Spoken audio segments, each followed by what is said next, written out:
Right, so we're going to go out for not the first drive, but we're going to go for a drive. We've actually had Mark at Paddock Motors come up today, who is currently in an M135i as well. He likes the car. He's driven up from Exeter to talk about a few different things possibly going forward with him. As you know, they're a working partner with ours down in the lovely end of the country, Devon. So his initial thoughts of the car is he quite likes it.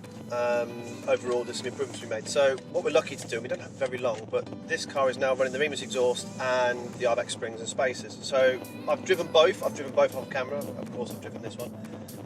What's also interesting about Mark's one as well is it's on the 18-inch wheels, non-adaptive. So they didn't go for the M Plus pack, I think they call it, with the 19-inch wheels. So it's quite interesting. So I'm going to go just round the block where we work. I'm not going to drive too quickly, but fundamentally, just to see what the difference of the cars is. I'm also purposely looking for potholes, as you can see here, moving, because it's quite interesting to see how a car reacts hitting them. I don't tend to avoid them, but for us, it's about trying to work out how the springs compare and ride. Now, when I first had the car, I knew what it drove like standard, but you very quickly remember what it's like with the Eibachs on, and then quite quickly forget how good the factory setup is, but how improved the Eibach is. Then we've also got Jay here. You probably won't hear him say much, but he's next to me right now with another camera. But what I noticed on this car now is the most important thing is the car is quite stiff from factory, which is a good ride. Like I said, this one is passive dampers on the 19-inch option wheel, which has got a Continental. The 18-inch wheel is Bridgestone, I want to say. I can't remember. We'll find out. I'll put in the description below. Remember to link that at the time. And so, as a whole, the factory car is very stiff. So we didn't necessarily make the car a lot harder on the ride. We wanted to make it more compliant. Now, I've just driven Mark's car, same sort of roads. We'll just run that one around the corner as well in a minute. I think we've done it. Generally, you would find a difference between going from a 19-inch wheel to a 18-inch wheel. Of course, 18-inch wheel is more rubber, there's more give on the sidewall, it's more comfortable. But there's not a lot in it. I mean, like I say, the car is fairly stiff from factory.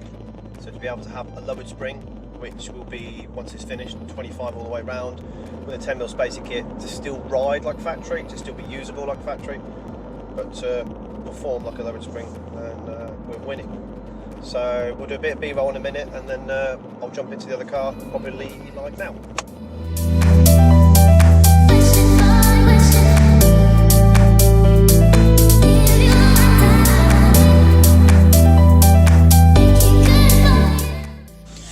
Right, standard car, and I promise you this is a standard car. It's the same spec interior, so this one is grey, I forget what it's called. Grey? No, it's not storm grey. What's the one they call the 140s? Joe had it as well. Mineral. Thank you very much. This one's mineral grey. It's also got a head-up display as well, which is quite nice. So standard car, standard suspension. First thing initially I just noticed then is you probably have to feel it as a passenger as well, is if I accelerate, you can feel the nose pick up. As Jay's trying to lean forward. Yeah, I could feel that. You can feel that. So I'm just going to run it once around the roundabout quickly as well. We're not going quick, these are public roads. Don't take us, someone's got somebody. You don't have to drive cars quick to feel they're tighter. That's what's quite crucial about Eibachs. More Chrysler's all over the shop. It definitely feels like it wants to lean more naturally. It's a set of springs, you know, a car's always going to lean more on standard suspension. But as a whole, it definitely feels like when you accelerate, you are being pushed more into the back of the seat than, you know, the car on Eibach or our car. So that's obviously a positive improvement. Now, we are going to go down a different way. Yeah, I'm going to take it that way. So around the estate where we are, I'm going to take it a slightly different road. There's around the corner from us, there's a company called Volvo. Volvo Servicing, I think they're called something like that. And the road is horrendous. So I do that road, but I'm going to take this car down there. Like I say, similar setup, passive dampers. This has the 18-inch wheel with a different manufacturer tyre, so it's got a smaller profile. So in theory, this should be a more compliant, more softer, more comfortable ride than ours from factory, and even more so, if you like, than the car with Eibachs. But I've got a funny feeling because this feels pretty stiff. I think it will be just as stiff. And there's somebody there that just looks like he just dumped his course on the middle of the road. Course of drivers. But as a whole, instantly, just not driving it hard, I can feel the car is moving around more, especially on acceleration. Not so much on the corners. Oh, I didn't know that right up there, but no, that's a lie. You can feel it wants to move around a bit more on its weight. You can feel it's a little bit more sort of. It's got grip, but you definitely feel like you're being moved around a lot more. It feels like it's not as compliant in the corners and not as sure-footed, but then that's all positive. That's what the spring should be doing. It should be giving you more confidence.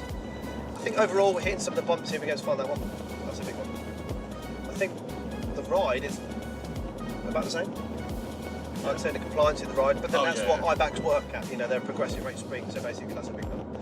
They work on something that's meant to be as comfortable as factory as OEM. As you know, they work very closely with the OEM manufacturers, so they can work on that bit. But when you turn, when you ask for more from the vehicle, it performs better. It performs like a lower car, but obviously you get the characteristics of a standard car when you want to be used as a daily. So it does give it well. Next car to find is a car with adaptive dampers, and I think Mr. Lewis, I should have indicated them, sorry. I think Mr. Lewis has got one, so I think that'll be the next car we need to try the springs on. Not sure what Mark's thoughts are on this car, if he's going to buy one. We had a talk in the office, maybe we should buy 2 series, the new 235i. But as a whole, nice upgrade, nice difference. It certainly looks better. Christ, you can see the difference when you put the two next to each other. You know, pictures don't do its justice. When you see a car lowered on Instagram or Facebook or wherever you see us, it's nice. When you see the car lowered next to a standard height car, that's when you can really, really tell the difference. So comment down below, should Mark buy one of these? On that note, I think we'll leave it, but I think so far we will report back to Eibach. No, it feels pretty good. Try and get a standard car up to them as well soon, and the next Eibach video will probably be myself or Jay taking the car back to Eibach to get the final ride heights, looking to TV approval, which they can work out at their end, and then figure out costs and go from there. Anything else to add? Nope. Launch was quite good, wasn't it? Launch was very impressive. Yeah, we did film that. That'll be on another video as well. Yeah. Everyone loves the launch video.